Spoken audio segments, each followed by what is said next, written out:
$200 million deal and you was splitting rent with your ex-girlfriend? Yeah. You cheap, brother. NBA star Michael Porter Jr. just shocked the internet by admitting that he split rent with his ex girlfriend while sitting on a $200 million contract. While on Respectfully with Justin LeBoy, the Nuggets forward explained that he did it to test her intentions. I still wanted to know that she was with me for like the right reasons. And get this, Porter said that even after they broke up, she stayed in the apartment and he continued to pay his half of the rent. However, he admitted why he wouldn't give her all of the money up front. Why you just don't send her half for the rest of the year? Because she need to act right month to month. Oh! Yeah, fans have been weighing in on this clip ever since it dropped. You have some people dragging him and calling him cheap, while others are commending him for protecting his bag. Two. Yeah. Listen, we have this uncanny desire to tell people what to do with their money, right? You instantly call them cheap. And yeah, maybe it feels that way, but you've never been that person in that position to earn that type of money. Then to tell someone else what to do with that, how to do with that, how to move with that, there's a part of it, it feels insane. Let take away the 200 million. Just make it 100,000, make it 200,000. What right do we have to say to men, hey, this is what you should do with your money. This is how you should move with your money. We especially always have that saying, if I had it, this is what I would do.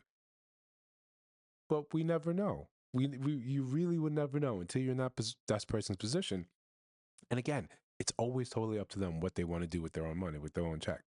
Where and when have we become such this insane, just kind of pocket watchers? And then we'll make a determination about that person's character from that.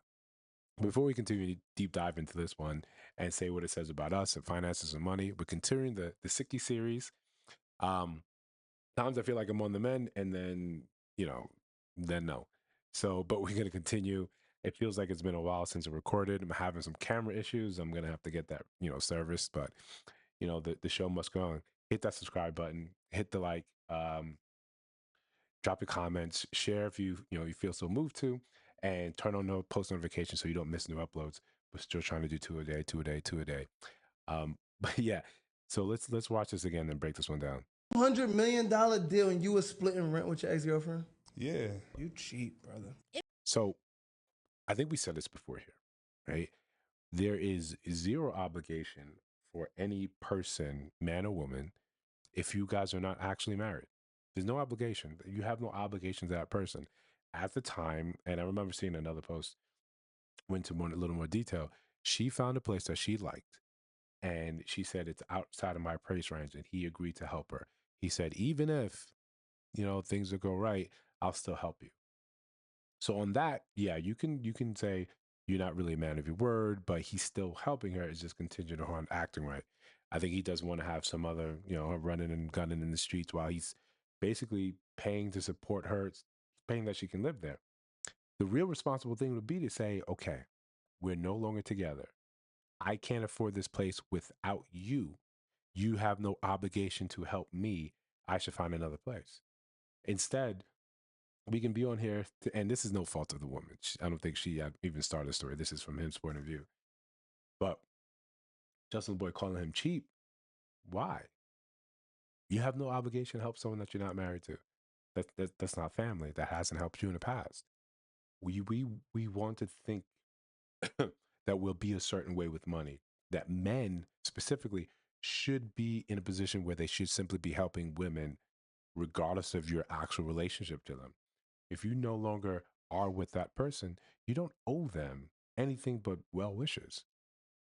If he decides this is the price for me helping you pay rent for a place I no longer have access to a person I no longer have access to, he's saying you got to act right. As long as he's fitting that bill, as long as you need his money, you have to sort of go by that. You can't go in legally and force him to pay you, right? This is what the problem is. What we often say with courts, that men become sort of just this financial wallet. You no longer have access to your wife, your ex-wife, but you still have to pay.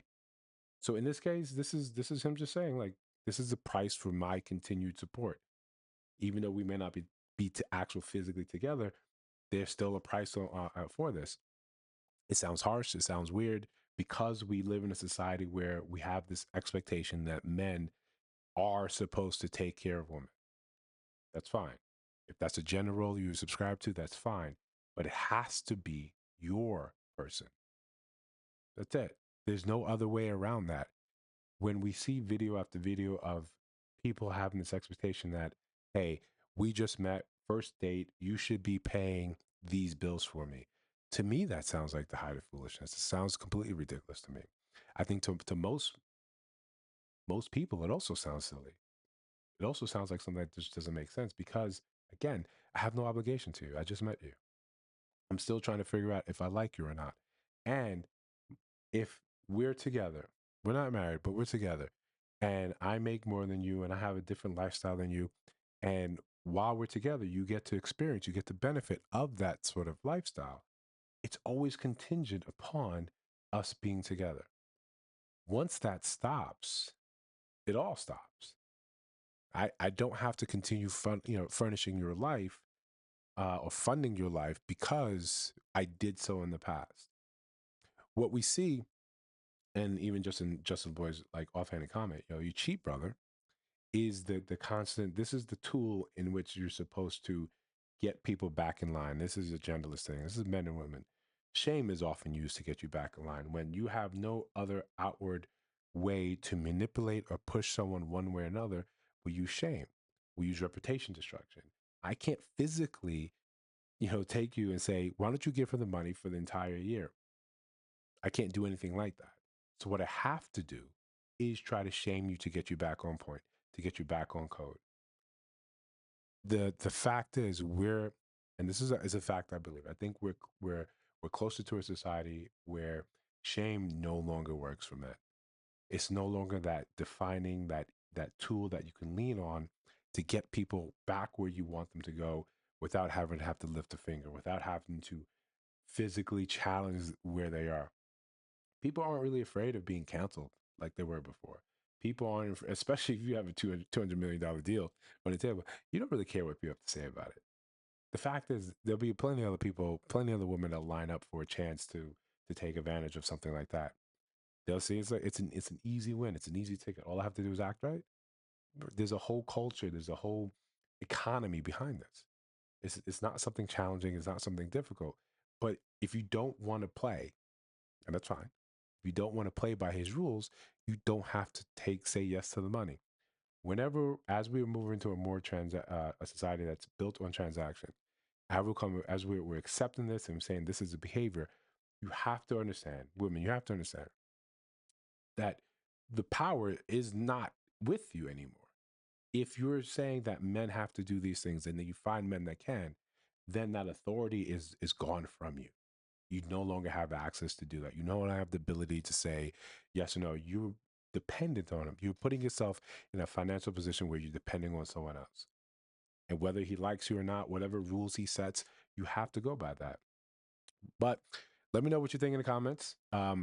If you like this video, check out one that's probably popping on your screen right now. And I'll see you in that one.